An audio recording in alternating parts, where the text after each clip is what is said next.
За хууль санаачлагчийн хувьд горийн санал гаргаа. Уг нь зүгээр энийг бид нар тийм одоо бүр хамгийн наазахын сая Эрдэнэ гишүүний яриад байгаа шиг нэг хүн өөрчлөх зорилтоор ч юм уу хийсэн юм огт байхгүй л дээ.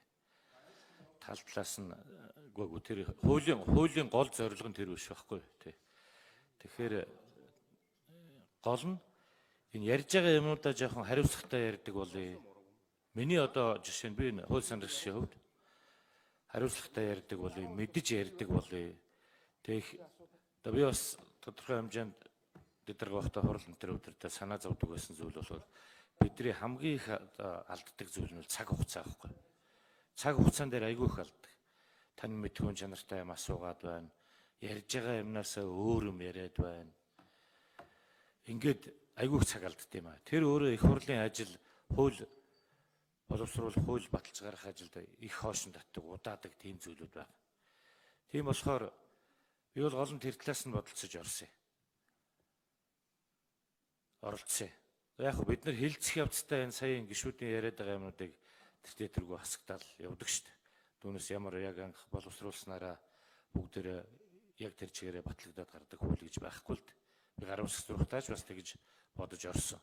Гэхдээ ганц хүн шийддэг учраас ажлын хэсгээр хууль санаачлагчаа ярьж байгаа. За энэ зүйлүүдээ оруулъя гэдэг. Дотроо болвол жишээ за энэ нь бол айгүй бол банга хороо нэгдсэн чуулгаар хилцэх үе дээр хасагдаж магадгүй цаалт болж ийн гэхдээ яг их хурлын гишүүд шийддэг юм чи гэсэн юм бодолтой бодсон. Хамгийн гол бодож орсон юм нь энэ их хурлын хууль алгыг жоохон одоо эффектив нэ үр дүнтэй болгохгүй үнэхээр айгүй их цаг алддаг. Би өөр бодоод байгаа одоо нэг судалгаа хийж үзвэл жишээ нь нэг чуулганы хугацаанд их хурлын гишүүдэд хэлсэн үгэнд ингээд дүн шинжилгээ хийж үзээд тэр хүн яг тэр тухайн хилцэж байгаа хууль тогтоомжтой холбогдолтой үг хэлсэн үгнийх нь цагийн хэдэн хөв болж ийн гэдэг ингээд аваад үзвэл их тийм өөр ганцхан өдрийн дотор ингээд хараад үзээд судалгаа хийгээд үзэхэд бол айгүй үр дүн багтай ийм болоод байгаа маа зарим тохиолдолд. Тэгээ энэ үүднээс нь хэдүүлээ энэ хуулиа хилцгээд дэмжичээд тэгээ явц тунд нь ингээд хасагдах юмнууд нь хасагдаад явна үстэй гэсэн ийм л бодолтой байна. Тэгэхээр гишүүдээ бас энийг дэмжээч. Ярил л да хэдүүлээ ярьж хагаад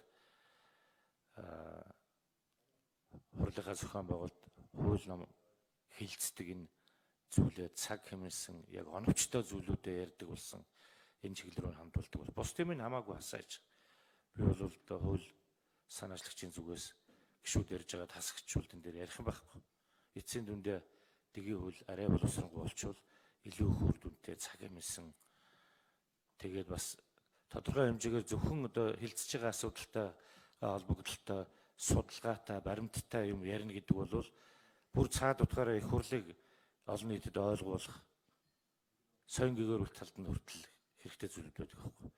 Бид бол хэрэлдэж маргалдаал тэгсээр хагаал нилээд ихэнх нь гэж хэлгээ болил л нилээд цагаа авдаг нь үнэхээр харамсалтай.